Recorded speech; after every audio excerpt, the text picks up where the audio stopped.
said, Start over. Donnie Cochran said, always allow other people to help you reach your goals. That's it.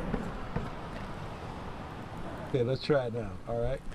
Savannah State University is an absolutely beautiful campus. It is the jewel of the university system in the south of Georgia.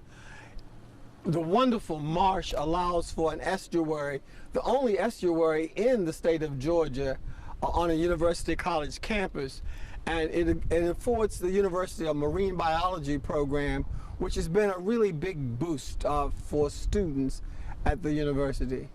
I stayed right here, just above this marsh, when I first came to Savannah, in Camilla Hubert Hall, which is a historic hall named after one of Savannah State's most outstanding presidents.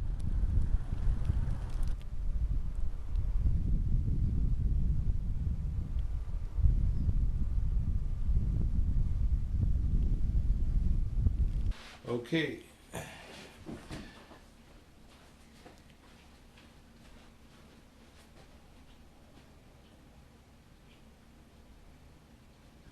All right. First question, Dr. Jahannes. Why came to Savannah?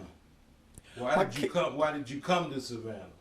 I came to Savannah in 1981 to serve as the first dean of what is now the College of Liberal Arts and Social Sciences at Savannah State University.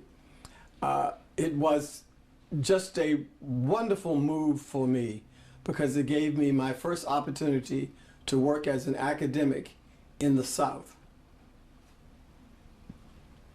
And do it again. And we're going to do it again. We're going to do it two more times. Mm-hmm. Dr. Jahannes, why did you come to Savannah?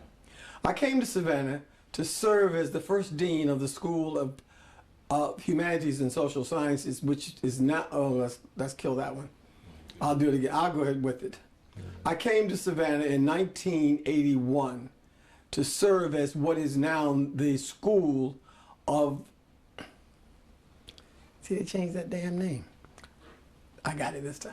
Okay. I came to Savannah in 1981 to serve as the Dean of the School of Humanities and Social Sciences, which is now the College of Liberal Arts and Social Sciences at Savannah State University.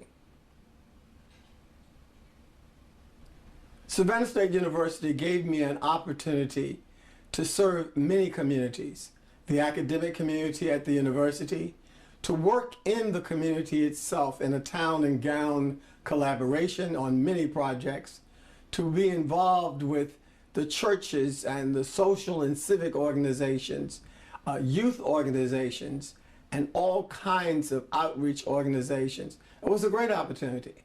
But the greatest part of my experience in Savannah really was the 33 years that I served at Savannah State University. My students are really the greatest part of my legacy. Most of my students have gone on to become graduates of the university. Many have master's degrees, and at least 30% of them have PhDs. I took teaching as a sacred priesthood, and my students seem to remember me. I get cards and invitations to weddings and baptisms and graduations, and a lot of what I do depends on those things that I learned while working at Savannah State University. Let's do that with opportunities. Okay. Savannah State University, an opportunity to serve philosophy, teaching is a priesthood. Yeah. Ready? Yes. At Savannah State University, I had a great opportunity to interact with students who came from all kinds of backgrounds. It was, for me, a great experience because it enabled me to see just how powerful the medium of education is. I took teaching as a sacred priesthood, and I became involved in every aspect of the lives of my students. And many of my students are still my friends. I see them for graduations and baptisms and weddings. And they invite me to their neighborhoods and communities all across the country. I'm delighted to say that a good 30% of them have master's degrees now, and a good 30% of them have PhDs. Let's go to the next question. Theater I created while living in Savannah. Okay. I had a strong background in theater and theater arts before I came to Savannah. I had a touring company called the Peshawar Players. We toured Asia, and I worked with theater at Lincoln University, and me killed that. Okay. I got it again. I had a strong background in theater when I came to Savannah. I had a background in theater from Lincoln University in Pennsylvania, where my mentor, Lewis Putnam, inculcated in me some of the best techniques of acting and directing.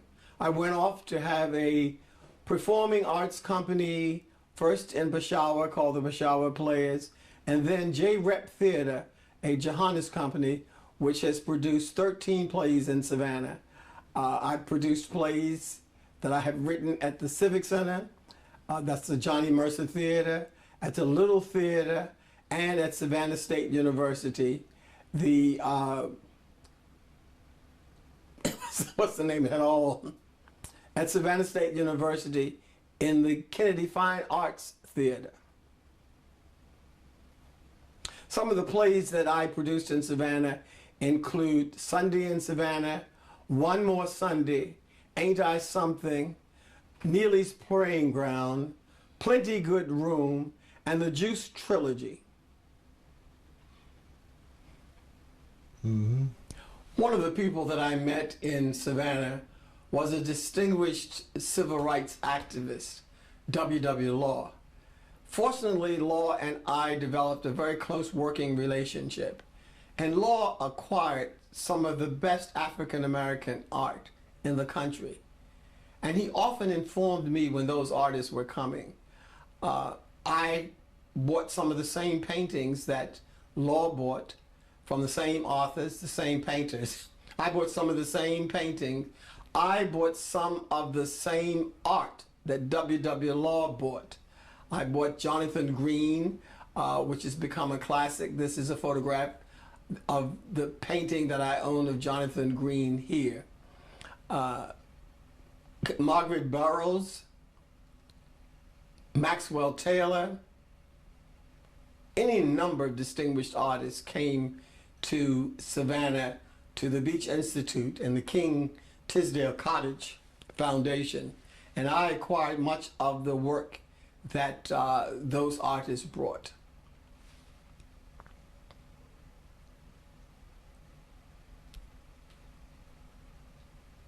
Now, then do this one, Malika favorite. I want me to talk about that one while you got it? Yeah. I also purchased the work of, God, what is his name? Let me get my glasses.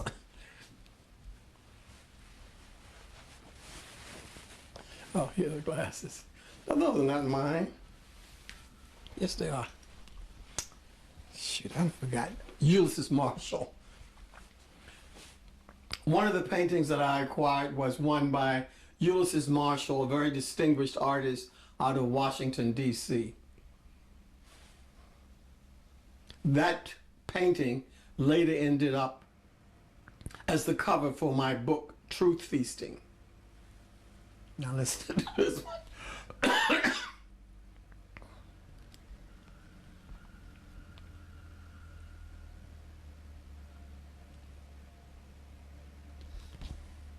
That one.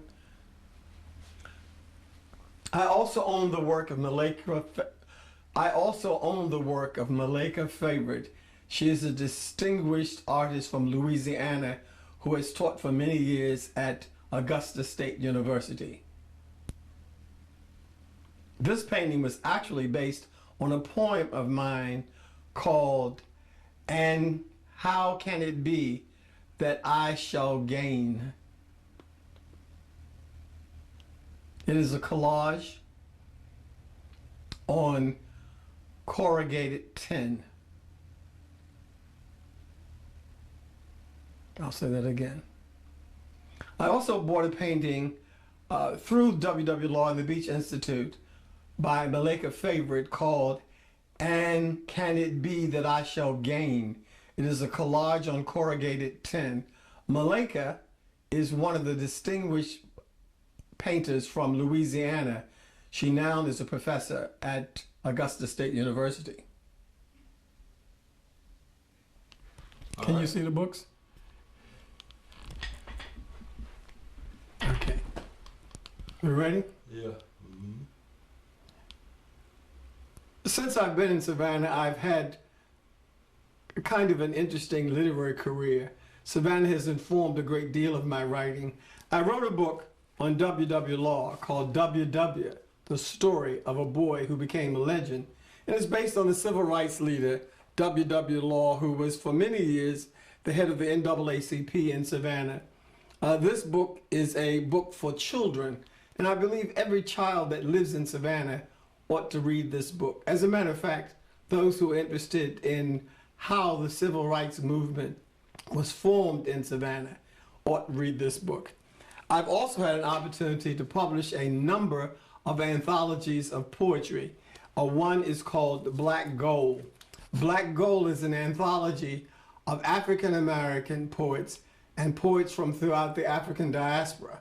That is the Caribbean, Africa, and some of the Southeast Asia area. This book contains 108 poets. Many of them are the poet laureates of their cities or their states or their countries. This is a book I'm very proud of. To me, it's a successor to Amiri Baraka's Black Fire.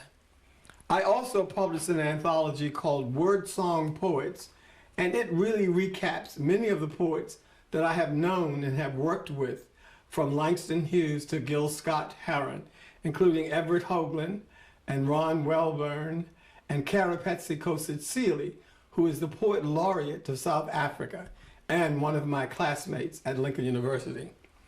I published in 1981 an anthology called Truth Feasting. That was published by Africa World Press.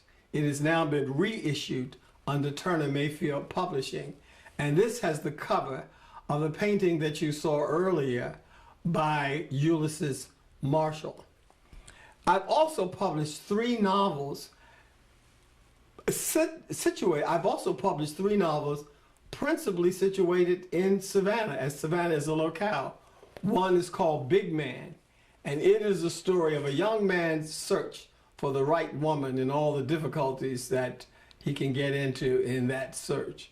And The Prayer Stone, which takes place in Savannah and Sapelo Island. It is a science fiction novel. The last of the novels that I published was a book. The last of the novels that I published was a book called Sabbath Run, and it takes place on a fictitious black college in the South. And you might imagine the model college for this book. We're finished with here. Let's try it now. This aircraft here is on loan from the National Museum of Navy Aviation. Go ahead. Sorry. That's all right. This aircraft here is in honor of Commander Donnie Cochran, who was the first commander, African-American commander of the Blue Angels. The aircraft is on loan from the National Museum of Aviation Arts, Pensacola, Florida. Let's do that again. Aircraft is in honor of Commander Donnie Cochran, who was a U.S. Navy commander. He was a 1976 graduate of Savannah State University. The plane is from the National Museum of Naval Aviation in Pensacola, Florida. One of the things I learned from Donnie Cochran, once he said, you should always allow other people to help you reach your goals.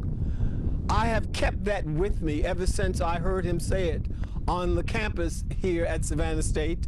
He was a commencement speaker, and he said that to a group of students. And ever since then, I have made sure that my students, from generation to generation, hear those words. Always allow other people to help you reach your goals.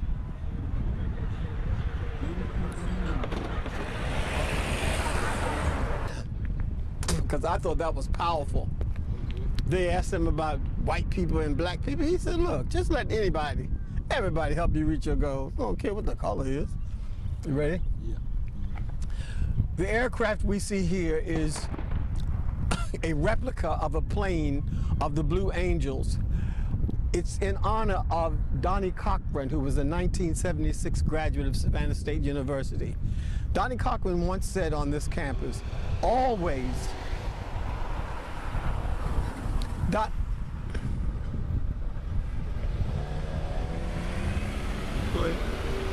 don't want these cars in there, there's car noise.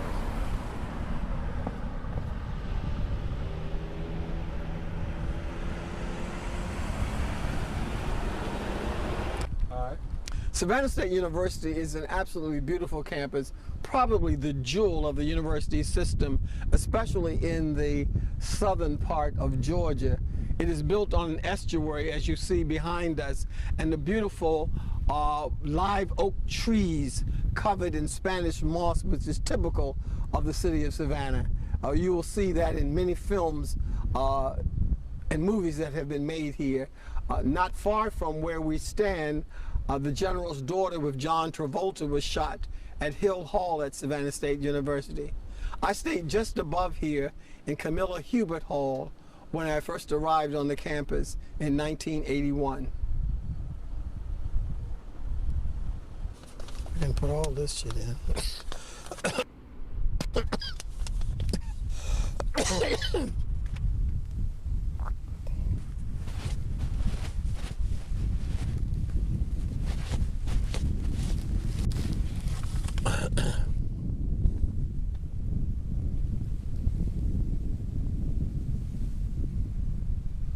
I'm rolling. Okay. Here we have a bust of Richard Wright Sr. He was the first president of what is now Savannah State University. He was an extraordinary man, a military officer, a newspaper editor, educator, politician, civil rights leader. He traveled to Africa, and he was the founder of National Freedom Day. That was a precursor to Black History Month. He gave this university a great inspiration. His motto was, "We are rising."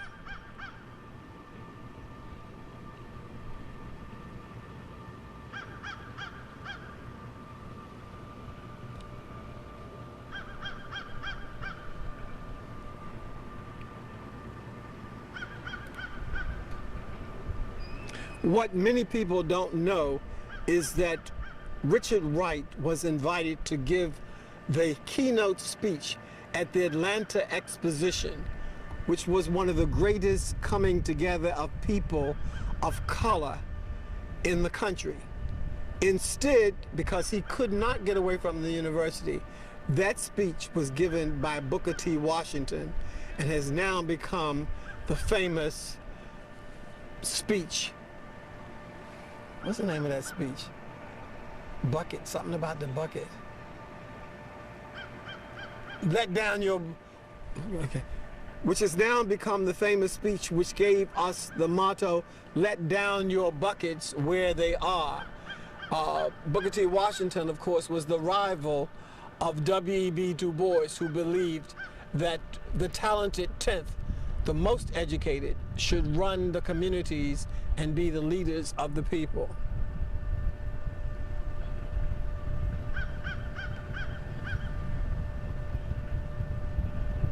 Now do the same thing, some of the same thing, just stand in front of the statue. I'm just going to say something much less. You got me? There we go. Here we have a statue of Richard Wright. Richard Wright Sr. He was the first president of what has now become Savannah State University.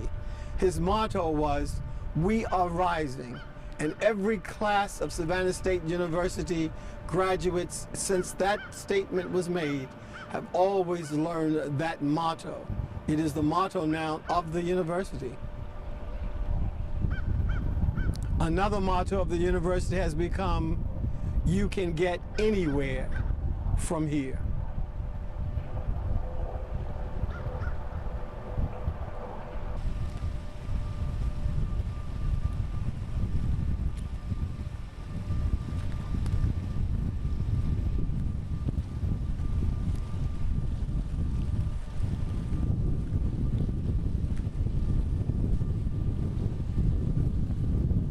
Am I still on? I can finish up, keep while you're doing that. When you pan back over to Hill Hall. Yeah. Savannah State University afforded me many opportunities to reach for new horizons. I was able to create the behavior analysis program at the campus, the Masters in Public Administration, the Masters in Social Work, the Urban Studies program, and lay the foundation for what has now become the Coastal Jazz Association. The Coastal Jazz Association grew out of a class that was first taught in Kennedy, where my office was, by Ben Tucker. Ben Tucker came to me. Ben, a fairly well-known musician, came to me and asked, was it possible to teach a class at Savannah State? I made the space available to him, and the individuals who were in that first class became the founding members of the Coastal Jazz Association, which has been bringing jazz to Savannah and the surrounding area for over 25 years.